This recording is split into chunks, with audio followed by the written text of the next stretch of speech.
Welcome back to When in Rome with Michael and Matt.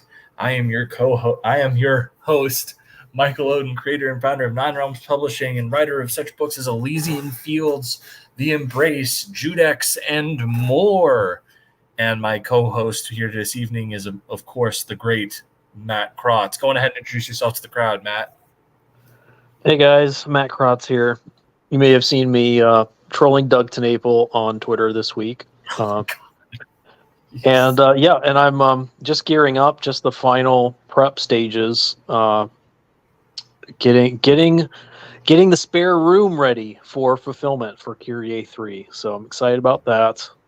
Wrapping up stuff for that. So make sure you get your orders in, guys, because I'm fulfilling this month, and all the special super nice stuff is pretty limited. So once we're sold out of that, we're sold out. I'm pretty excited to get my package. I'm not sure if that's been shipped yet, but oh gosh, it should be there by now. I'll check the tracking. Sorry about that. I certainly haven't gotten it. Please let me know what address it went to, because hopefully it didn't go to like an old every net like there have been a few orders that have gone to like weird places that I haven't lived at for years, and I don't understand how Indiegogo even has that. Oh, lovely. Okay, well, we will be checking that. Let me, in fact,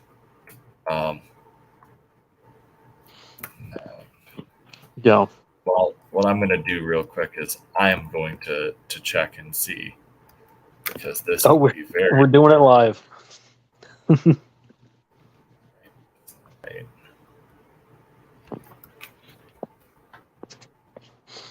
Yeah. Nine Realms Publishing. Thanks for hanging out with us. Oh wait, yes, that's yes. You. Yeah. That's me. I just found out I can type in the chat from my phone now, so that's cool.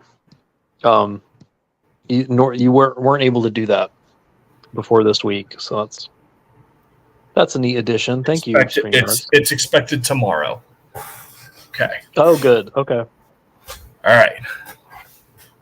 Yeah, no. So we got Matt Krotz is in the chat. StreamYard has finally added a feature where if you are a guest in somebody's show, you can sync your YouTube account and comment from within StreamYard, which is a feature that they have frankly needed from the start. But it's great to see. But anyways, so you saw a movie this week, didn't you? I did see a movie this week.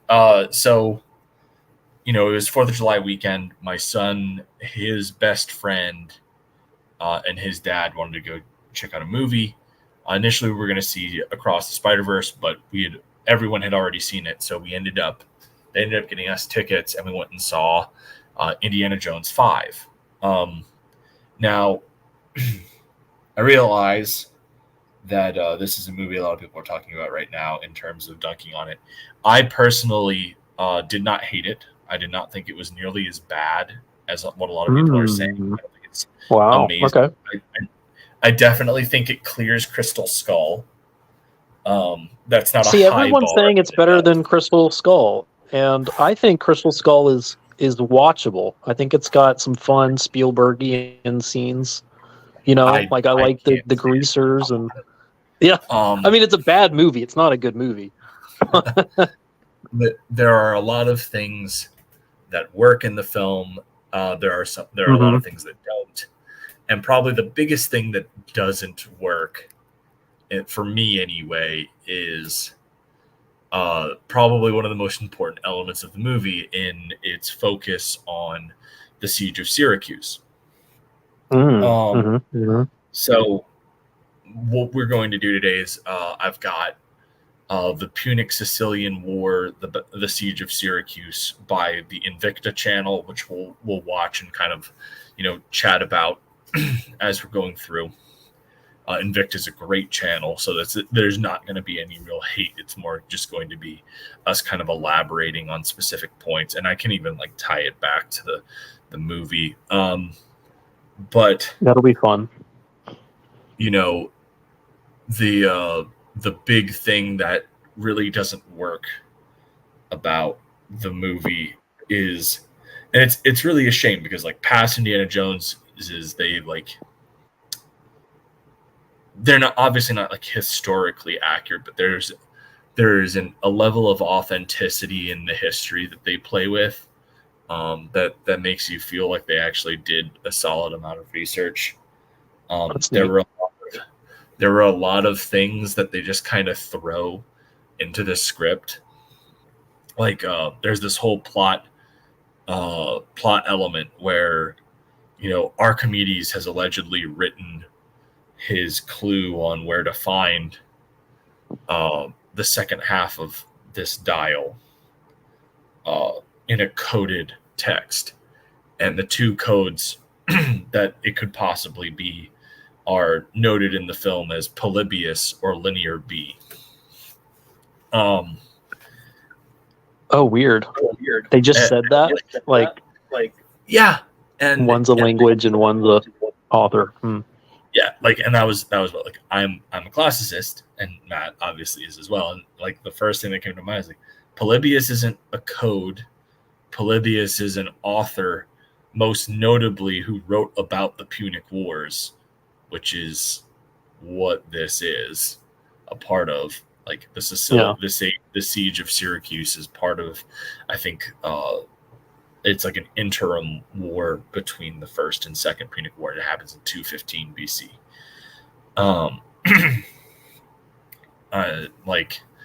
But anyways, point is that there is like they have that, and then Linear B, for those people who are unaware, which would probably be most people in the chat, is one of the Proto-Grecian languages that we have from the Bronze Age era before the Bronze Age collapse. Linear A and Linear B are the languages of the Mycenaean and Minoan cultures of Greece. And we are still kind of deciphering those. So the idea that you could have some cryptologist fluent in Linear B in the 1960s, 1970s is a fucking farce. Yeah, I think it was only cracked in the 60s, right? And by not even by an academic. I think it was just a hobbyist who really liked puzzles. We still don't know that much. Like there, like we have what Linear B we have, and Linear A as well, is very limited. They weren't writing literature with it, right? They were just kind of keeping track of where everyone's cattle was, and like I've actually used Linear B. So nice.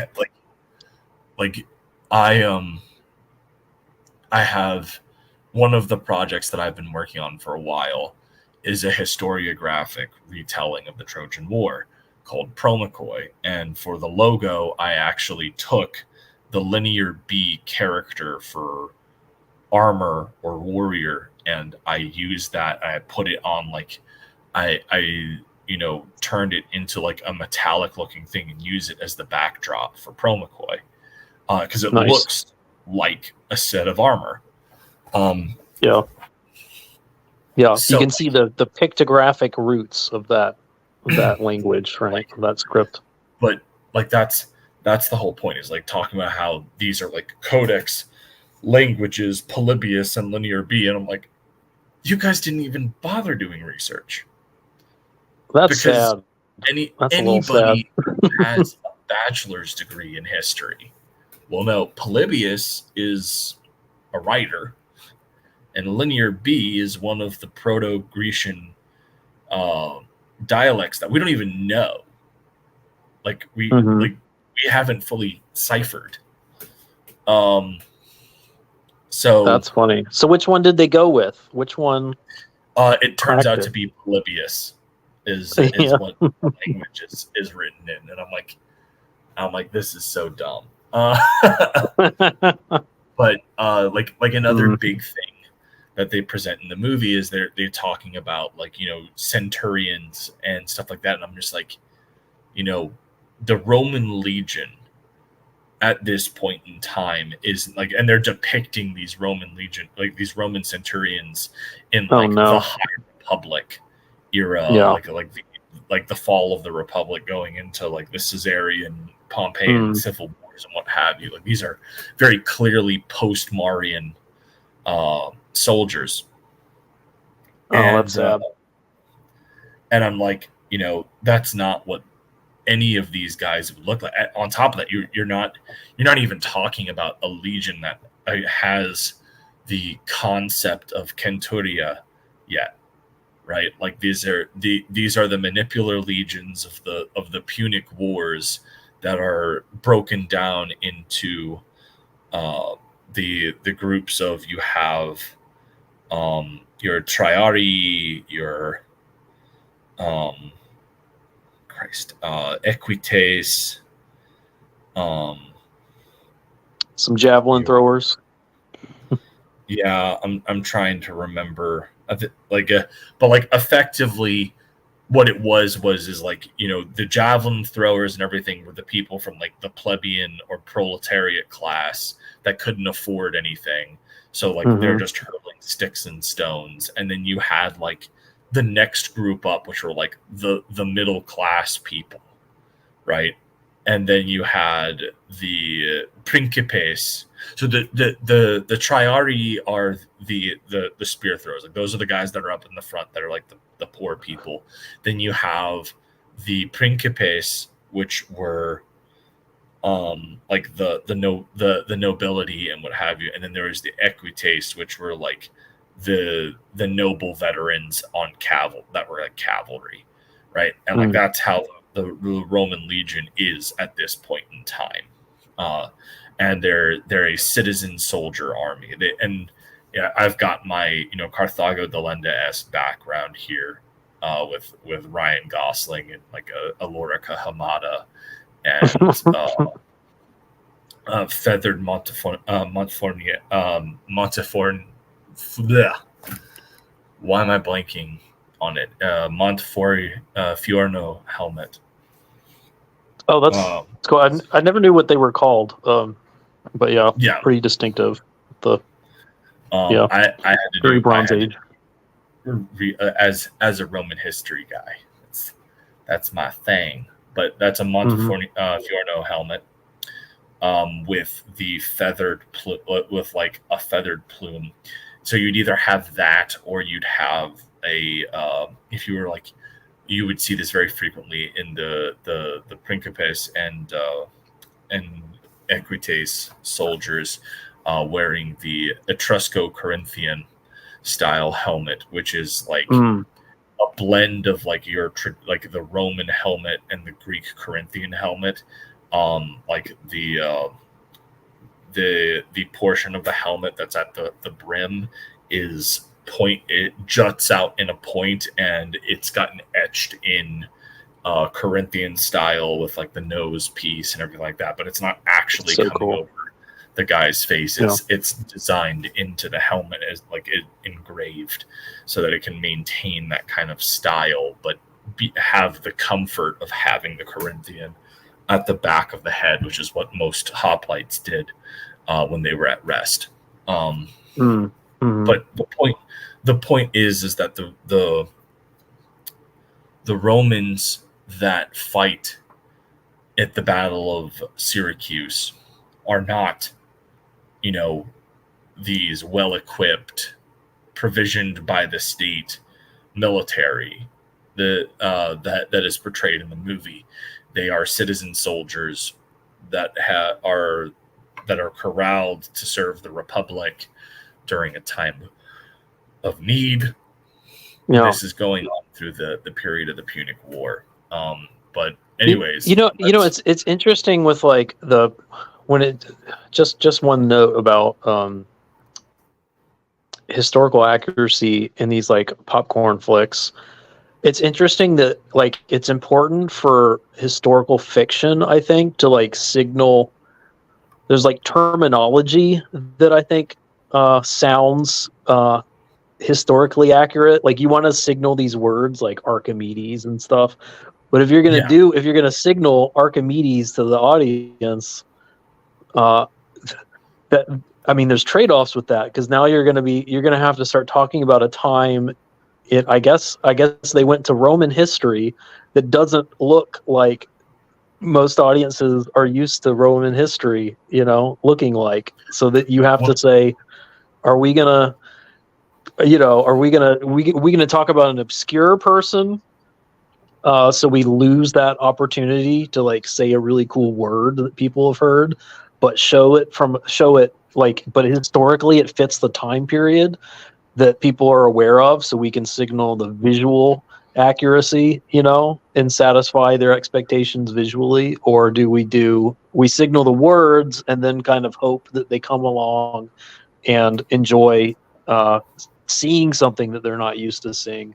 Or you just blow straight through that and you say, we're going to show Rome as they expect it, and then we're going to give you the words as you expect it, and we don't really care Yeah. if it lines up.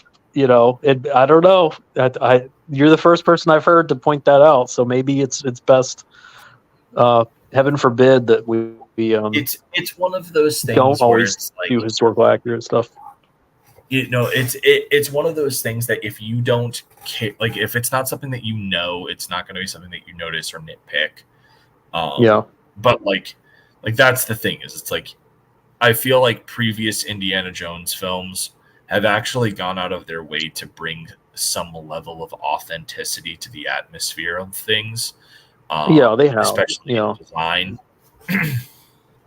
And it would have been nice to see, like, Roman legions, like Roman manipular legions with, officers wearing the Etrusco-Corinthian helmets, and Yeah. showcasing like the different types of soldiers. And I realize that they show up for a very minor part of the movie, but like it was frustrating because like they're even using Gladium Hispania, right? And I'm Mhm. like, the Roman military wasn't using those at that point in Yeah. time. And like Isn't that this is sad? one of those things where Yeah. They're even saying, we know the audiences better than they know the audiences, and we know that the audience expects a Gladius Hispana. Like they're looking yeah, for that, like where like almost like a womanly curve kind of on the yeah, sword. Yeah, and if they don't see that type of gladius, they're not going to think this is a Roman sword. And which is just, that's, yeah, I mean, that's just, we already talked about that, but it's just funny that even down to the sword, they're only going to show you one, no matter what time period. We're talking about 4th century BC, and they're going to show you that type of sword. yeah, 100%. And like it's just one of those things. It's a little bit frustrating because it's like, at this point in time, the Romans are actually fighting in Spain, in Hispania, and are dealing with that, and they haven't. This hasn't become like the Romans are effectively using a kind of mid ground from like the Greek Xephos at this point. But Yeah. anyways, let's take a look at this Yeah. awesome video by Invicta, the Punic Sicilian Wars, the Siege of Syracuse, 397 BC. I thought the Siege of Syracuse. Double check. I thought it was in the Siege of Syracuse is 213 to 212. Yeah, that's pretty far back, isn't it?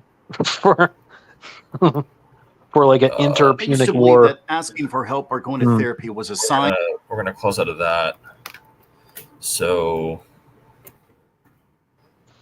give me a sec. Battle of Syracuse. Yeah, I said 4th century because I was just reading that off, and then as I said it, I was like, Yeah. All right. Here we go. Invicta does have that's the 397.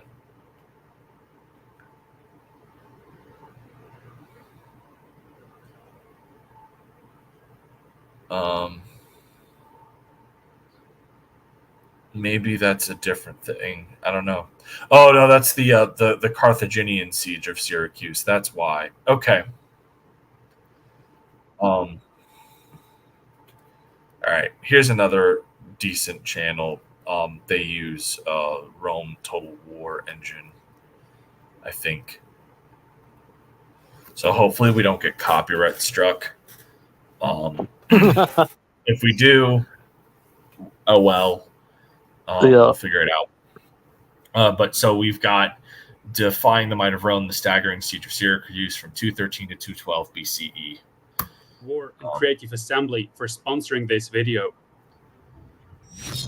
All right, so this is from the Sand Roman. An amphibious army under the command of Roman proconsul Marcus Claudius Marcellus arrived at the city of Syracuse on the island of Sicily in spring of the year 213 BC.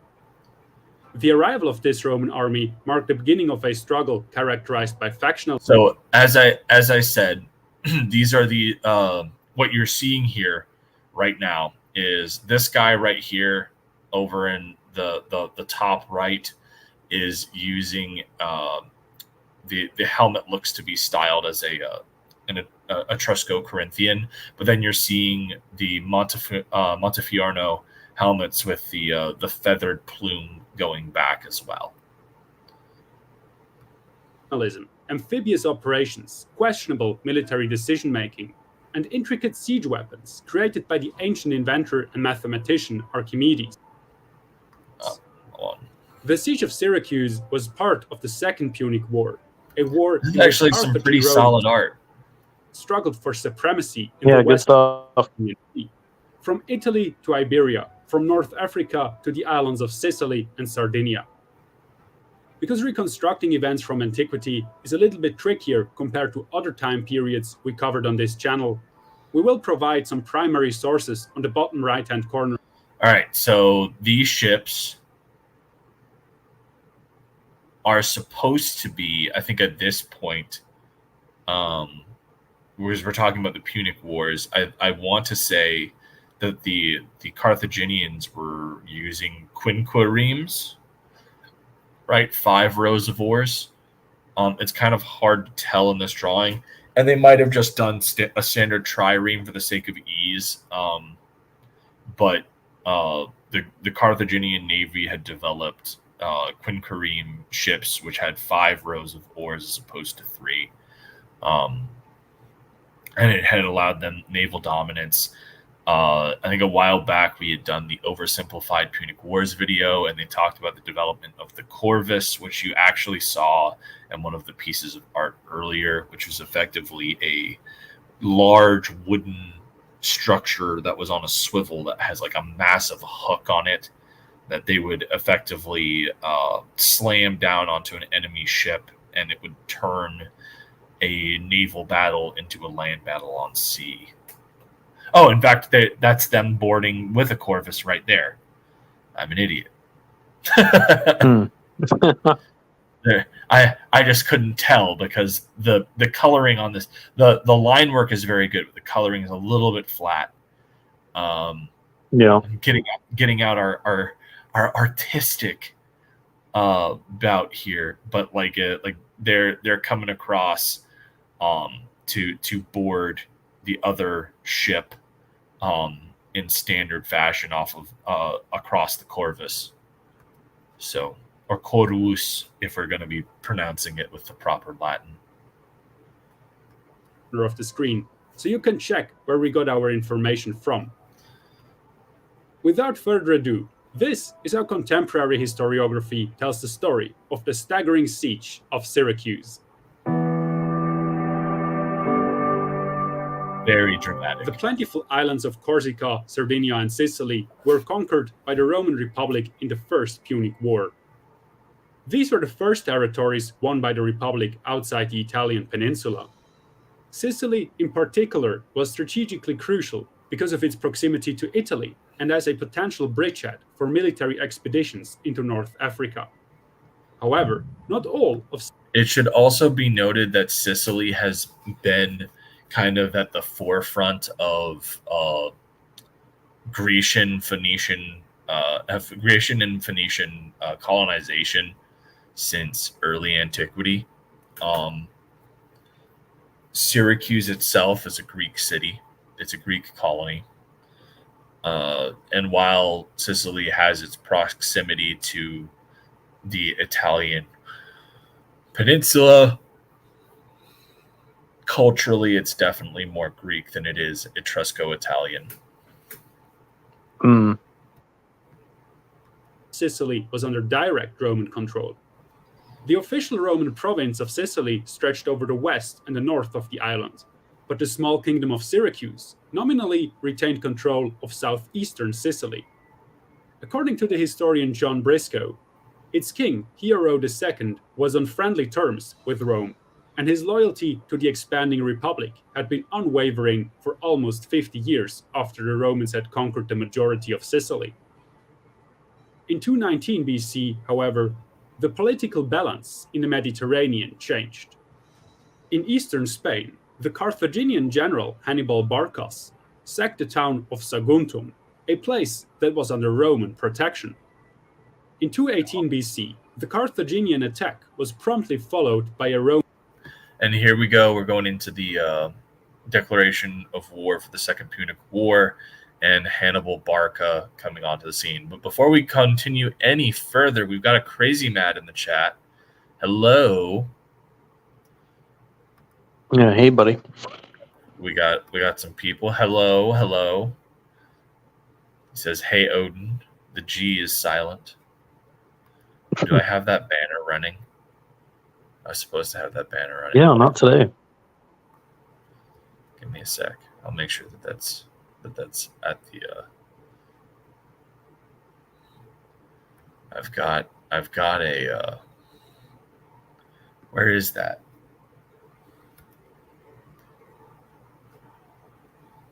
Yeah, I'm not going to bother with it right now. But I do have. Oh, here we go. Perfect.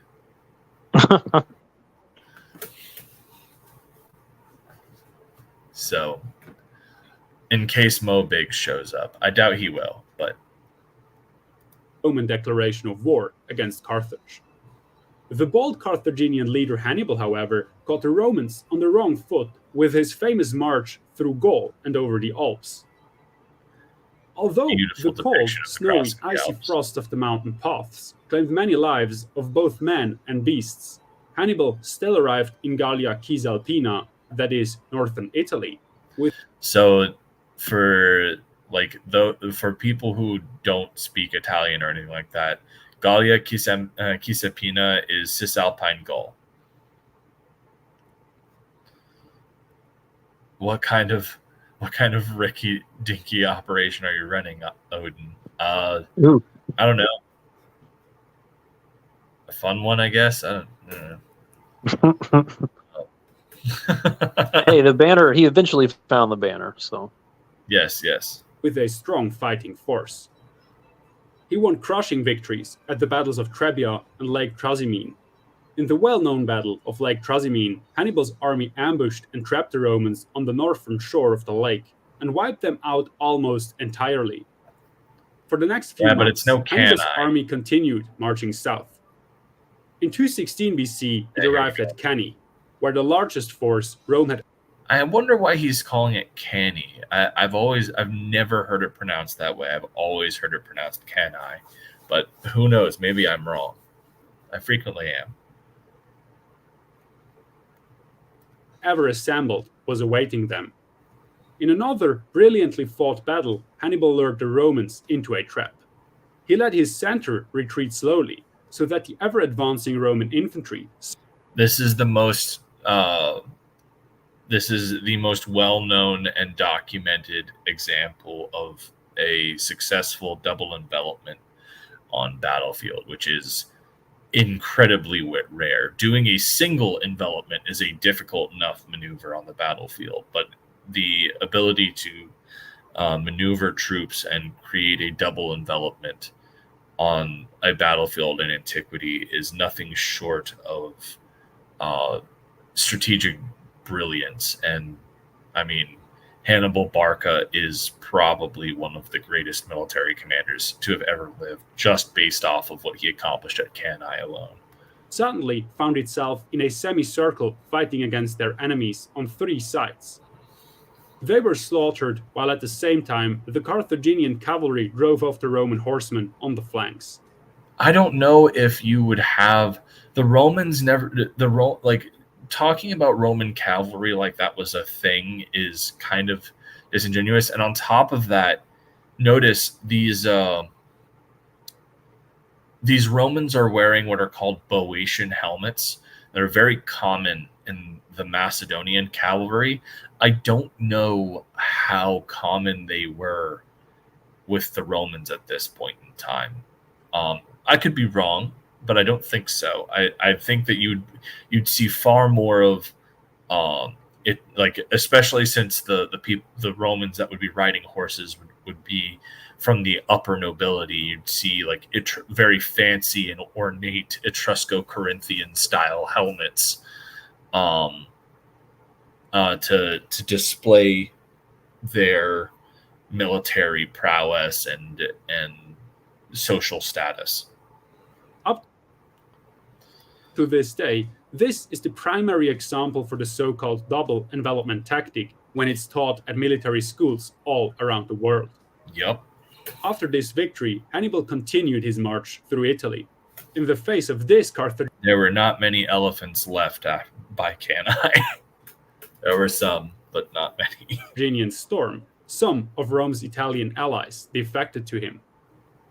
While these events unfolded on the Italian peninsula, the Carthaginians tried to destabilize the situation on Sicily. The Romans, however, were strengthening their military presence on the island up to 2 legions. But even more of a hindrance than Rome's military presence on the island was King Hiero's loyalty towards them. However, in late 216 BC, Hiero died. He was succeeded by his grandson Hieronymus, who was only 15 years old at the time. The Carthaginians.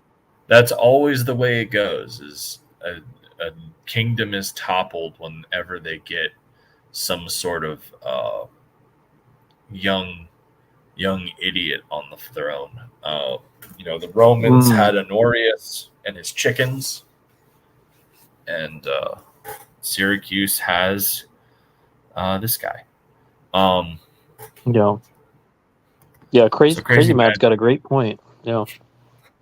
Crazy Matt saying, so what you're saying is the zombies would beat the Romans because they just surround them. I mean, maybe not by the point of, the expansion into Britannia.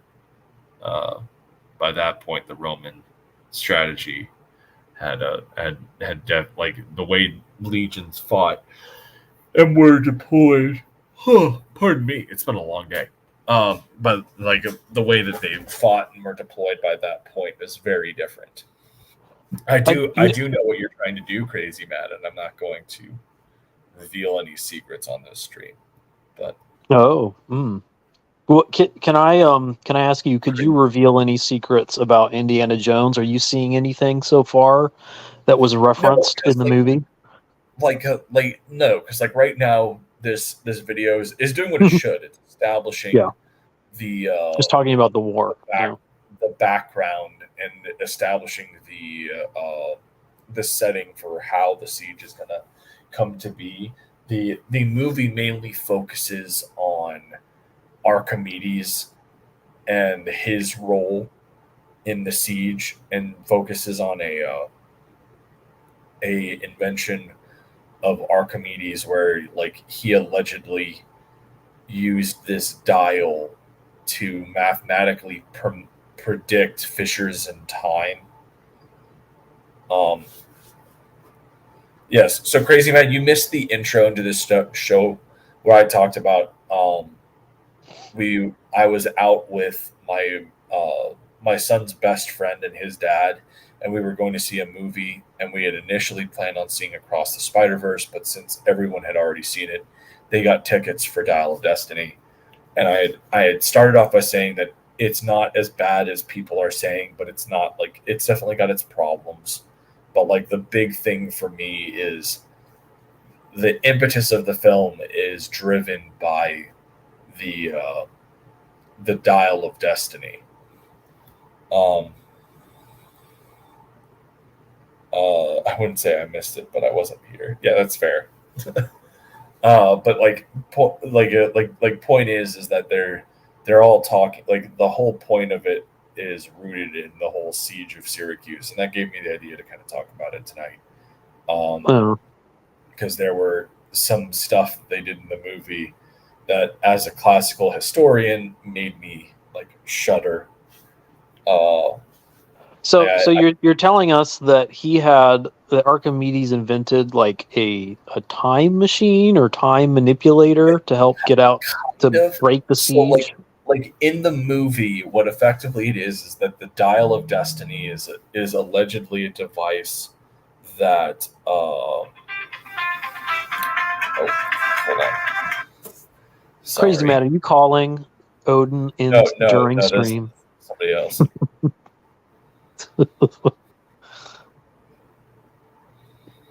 How are you guys doing tonight, by the way? Crazy Mad says, I thought Crystal Skull was just awful, and I'm no fan of KK. Yeah. Crazy Mad, would you say Crystal Skull was awful and kind of watchable? Because I kind of say that. And everyone says this movie is better than Crystal Skull. So that's saying something. I would agree with that. And it even handles Crystal Skull, I think, in a way that is smart, because nobody wanted to see Shia LaBeouf come back. Yeah.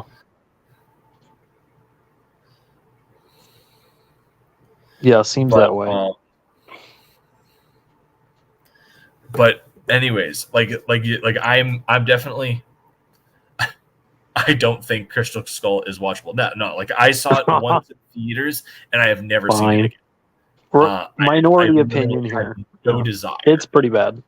it's a god awful film, but like I do think that there are some very strong elements to Dial,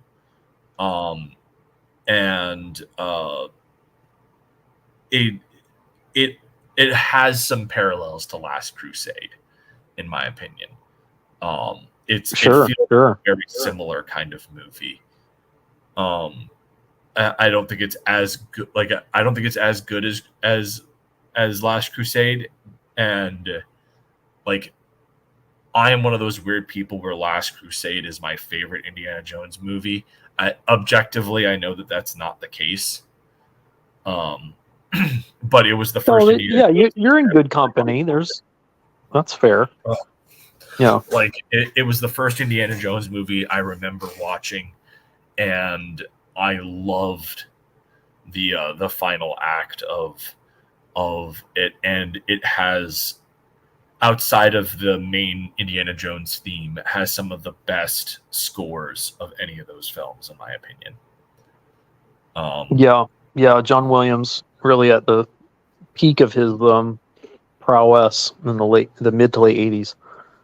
Oh wow, that's an impressive feat, Crazy Mad. Awesome stuff. Nice. Yeah, that's a good 20 hours of content probably. Or more. I think it's like my dad used to have the box set, and it was pretty hefty. But yeah, so let's continue with the video because we're at 40 minutes. Indians recognized their chance to expand their influence on the island and coax Syracuse away from Rome. And indeed, the young Hieronymus was more inclined towards the Carthaginians than his father had been. The Syracusans themselves were divided on the question of supporting Rome or Carthage. According to the ancient historians Polybius and Livy, Hieronymus soon entered negotiations with Carthage on how to divide the island after the Romans would be thrown out. Okay, so what we're going to do is, just because I want to actually make sure that this ties in it, because I don't want to have to, as cool of a thing as the siege of Syracuse is, we are going to get to the point of how this ties into Indiana Jones. Because I don't want to talk about Indiana Jones and the Dial of Destiny for 2 freaking episodes. That's too much. Yeah, it's probably going to be. Sticker It's Mule's decent to production talk about it process now, makes but it easy to get your yeah. custom products fat. But while we're going through this ad, okay. The Roman attack came from both land. The geometrical Briareus. So this is where really Indiana And Jones sea. is focusing on. Marcellus commanded the fleet, while his subordinate, the propraetor Appius Claudius Pulcher, commanded the land army. The first assaults were aimed at the steep walls of Arcadina and the wall just east of the Hexapylon Gate. The defenders were standing ready on the walls of Syracuse, awaiting the Roman land army's approach. As soon as the Romans were within reach of the city, they installed their siege engines and let loose a hailstorm of fire and stone upon its walls.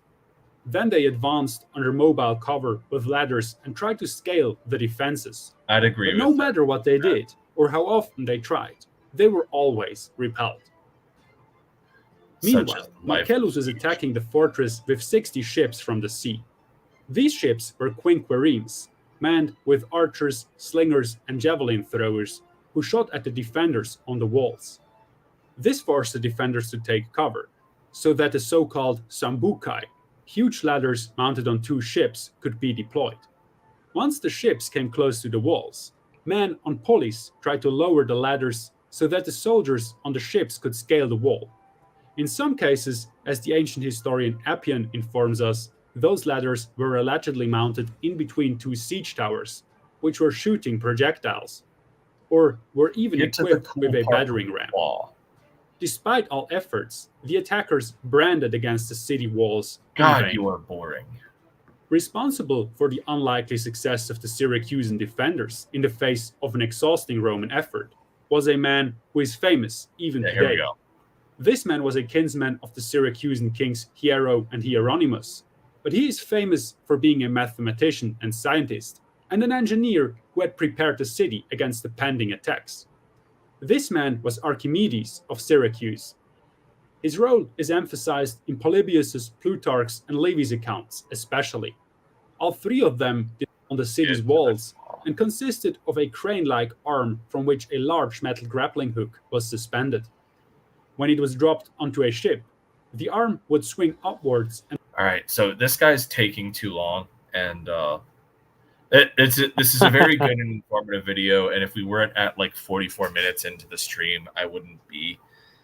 So effectively, what ends up happening is Archimedes develops these technologies to help out the Syracusans in the siege. The first big thing that we know about is they have this claw that allegedly comes down and rips ships out of the water. Like, imagine like one of the arcade claw games that actually worked and it destroyed naval vessels. So And cool. that's one of the things that Archimedes develops. The other thing is he creates a refracting mirror device that harnesses solar energy and uses it like a laser beam and lights ships on fire.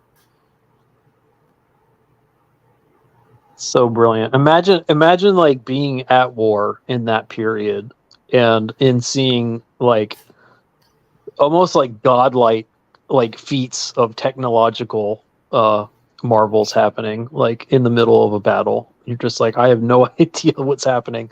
Like Apollo must have like hooked Like Archimedes 100%. up for that sun fire invention or like, something, you know. We're just going to close out of the video because like at this point we're just going to tie this Indiana Jones. Well, yeah, I mean, we get EFAP, but yeah, I think and the Siege of Syracuse would be a fun thing to go into for another day. But like this is a stream that we kind of just threw together. I will say that at some point, Matt put up. We've been scouring YouTube for Roman history content videos and putting them in a playlist, and Matt put up this fantastic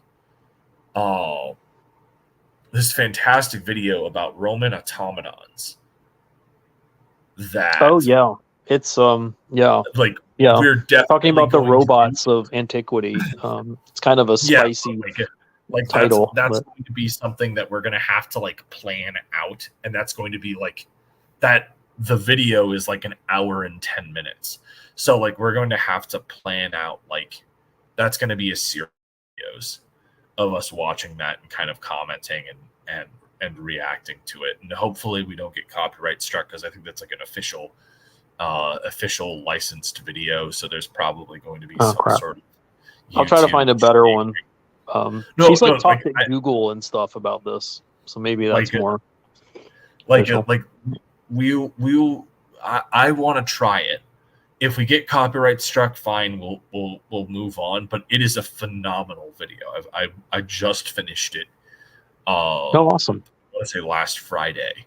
She tells a good tale, frankly. Yeah, I think she's really she's kind of, well, she's more like me in that she doesn't have a degree in this stuff, but she's incredibly interested in it, and she spends a lot of time on primary sources, but she knows how to spin that in interesting ways to kind of that's to what keep you enraptured. In my opinion, Herodotus didn't have a degree, and he's the father of history. Ogden only likes it because it's historically accurate. No, the movie is very far from historically accurate. It's in terms of Indiana Jones 5 and the Dial of Destiny, the movie that they marketed is not the movie that was made. Wow. They make the movie in the marketing seem like it's Phoebe Waller-Bridge just scolding Indiana Jones and patronizing him for being a colonizer and everything. And those scenes are in there, but they never hit as genuine, because it's usually her trying to defend herself for the shitty things that she's doing, and Indiana Jones calling her out. Like the whole point is that her character is his goddaughter, and she's using this knowledge that she's acquired through her life studies to swindle ancient artifacts and sell them to private collectors. And so like the dynamic between her and Indy is she dupes Indiana Jones into giving him the first half of the dial so that she can sell it to a buyer, and this whole thing is like causes an impasse with a third party. But like Indy is constantly throughout the movie just be like, your father would be ashamed of you. Like, and that's kind of the dynamic that they have, is it's like he's absolutely appalled at what she's become, and she's a kid lashing out is kind of how it feels. And that sounds fine then. It sounds like she's a well-rounded character. She is. There's has flaws, just like Indy has flaws. Yeah, like there are some frustrating things with how she's written, and there are some inconsistencies. And I think that the ending is prevents it from being a good movie, because it doesn't feel like, and by good I mean That's like so a movie that like a movie that I would be like, yeah, no, like this is a solid film. Like I would give it like a 6.5, maybe a 7 out of 10. But like they do something at the ending where I feel like it didn't have the proper build-up, and it just it feels incoherent. Wow. I'm more interested in hearing that tell me how Crystal Skull is watchable. The greasers versus the biker dudes versus the jocks, and like fighting in the like soda parlor. That was really fun. Oh my god, Matt. There is one scene in Crystal Skull that I actually enjoy, and it's the Russian chase sequence with the killer red fire ants. Oh, okay, yeah. Pretty intense scene, and felt like that was classic good. Indiana Jones. It did, but like everything else about that movie was straight up trash. And yeah, the movie that was marketed for Dial of Destiny is not the movie that came out. and the movie they marketed was just straight trash. Well, that's so sad. They could have maybe made their money back then if they had just marketed the same movie differently. I still think that, like, if it in a way, if they had marketed it differently and gotten people actual hopes up and people came in there with expectations, it could have been on par with Crystal Skull. I think a lot of people are seeing it and going like, man, that is not as bad as I expected. And that could be That's what I keep hearing. Yeah. So I don't know if I have no good answer, but like it's a solid enough Indiana Jones movie. It's definitely better than Crystal Skull. It's got a lot of parallels to Last Crusade, in my opinion. But sounds like the father, or I guess in this case, stepfather, stepdaughter, or goddaughter scenario. Harrison Ford is her godfather. So they're doing that generational thing where they're playing with legacy, and and the other good thing is it doesn't feel like he's passing the torch to this character either. It feels it feels like this is just the end, and I thought that was the right call. Yeah. It lost me at Refrigerator Nuke. Yeah. Listen, that they took risks. Okay, when was the last time you saw a movie that took as many risks as Crystal Skull? There are a lot of risks. That's probably its worst feature, is that there are way too many risks. There's a freaking groundhog that comes up and stares at the camera, I think, when when the refrigerator falls, containing a intact Indy. It's cartoonish. Oh goodness. But anyways, but better than Crystal Skull. So that's 6.5 out of 10 is what Odin's giving it. Yeah. Which is not bad. The Roman history in it is terrible. And as I said before, I cannot get over the fact that they're like the literally like the plot MacGuffin to move the movie from the second to third act is this knowledge of a secret code language, of these secret code languages in like Linear B and Polybius, and I was just like, those aren't code languages, you dolts. Polybius is an ancient author, and Linear B is the Proto-Greek dialect of the Minoans and Mycenaeans. Like that went away after the Bronze Age collapse. Like you're all idiots. And that made me mad, because like the other movies, there was probably a bunch of historical inaccuracies in how like certain things were portrayed, but they made it feel authentic by presenting what they could with authenticity. Like, the fact that they made sure to track, all of the records of where Solomon's Ark of the Covenant had gone through and where it had been last. Like that stuff all lines up with what we have in historical research and what have you. So it was more than a little bit annoying to have them be like, oh yes, it's Polybius or Linear B, and I'm like, none of that makes sense. Can I ask you one last question about this movie? Because given that we won't be returning to it, and I think most people are probably going to forget it exists after this week. Probably. But so they picked, Indiana Jones, when it's done well, it's always picked a MacGuffin feature from history or pseudo-history or something, or mythology. But it's not arbitrary. They pick something that will pair well with the character themes that are being developed. What the characters need to learn. Did they do that well?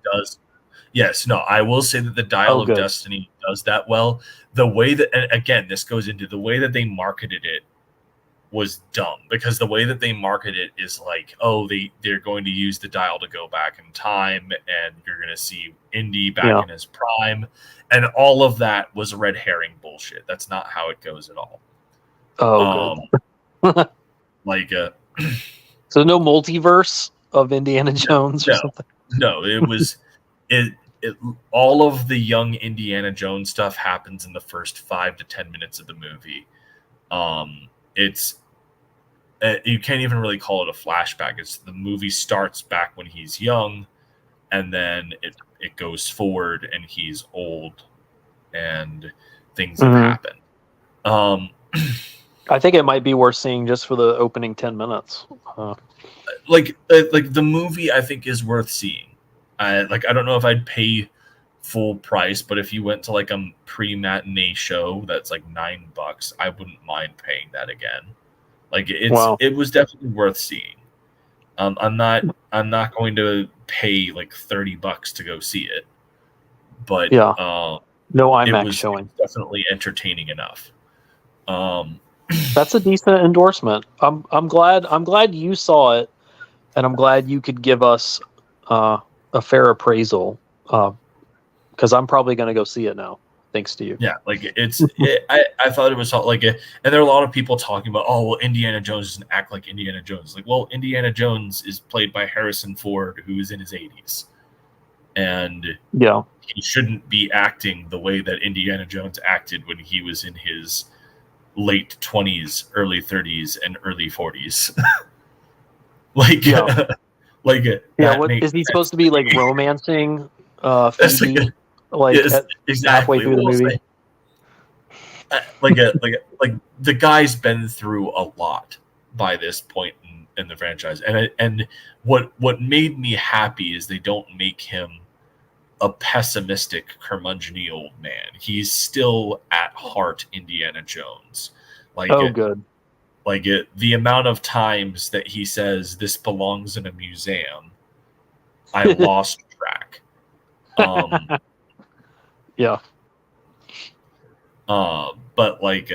that's important. So they didn't pull the Mark Hamill Luke Skywalker thing. They learned their lesson.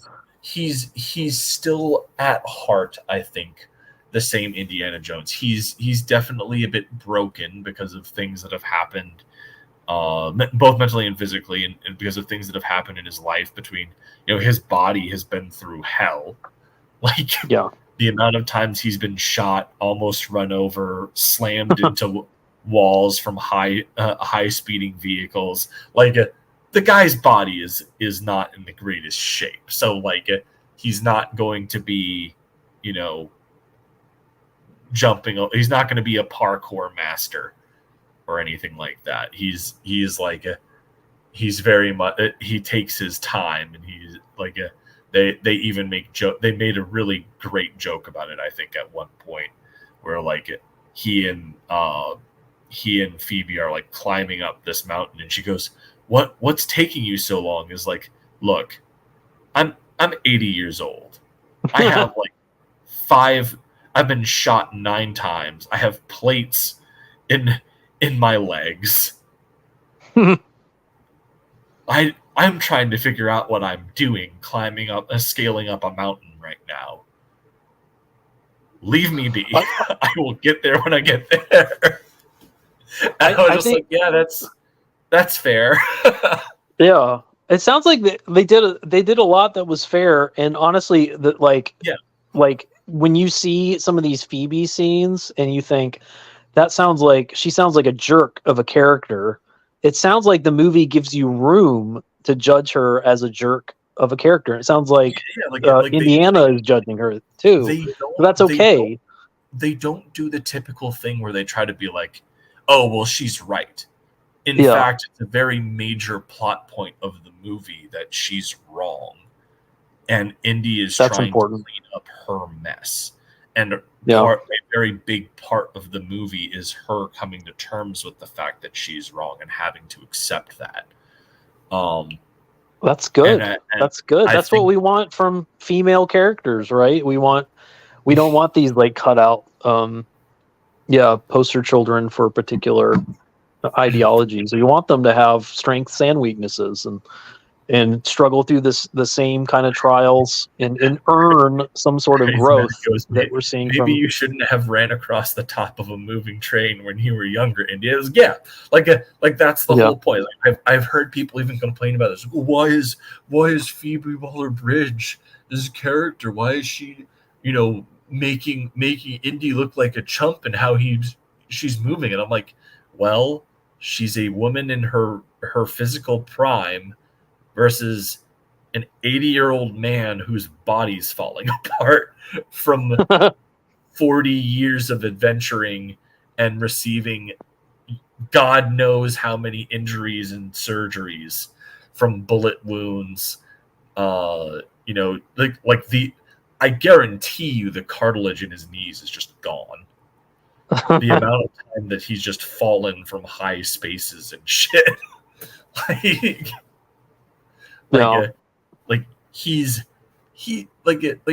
not going to be moving at Temple of Doom speeds.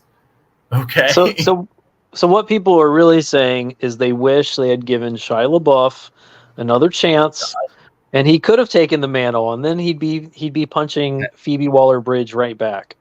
I will say how they handle Shia LaBeouf's character, or rather his absence, I thought was very strong. Oh, nice.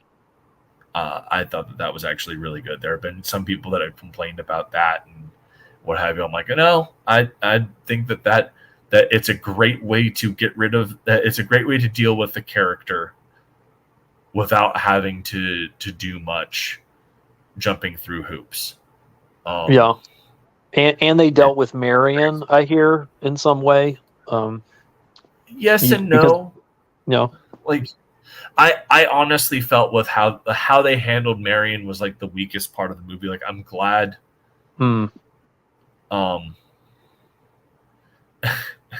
Comics Mate has joined. Like, wow, I've been here for 2 seconds. Sorry, a weird stream. Yeah, like I think that the way that they handle Marion, like by the very end, like I was like, oh, that's nice, but I think that it was the wrong ending, and I like it. Like Matt, when you've seen it, we can talk about that because I don't want to spoil anything for you. Oh, okay, that's worth not spoiling.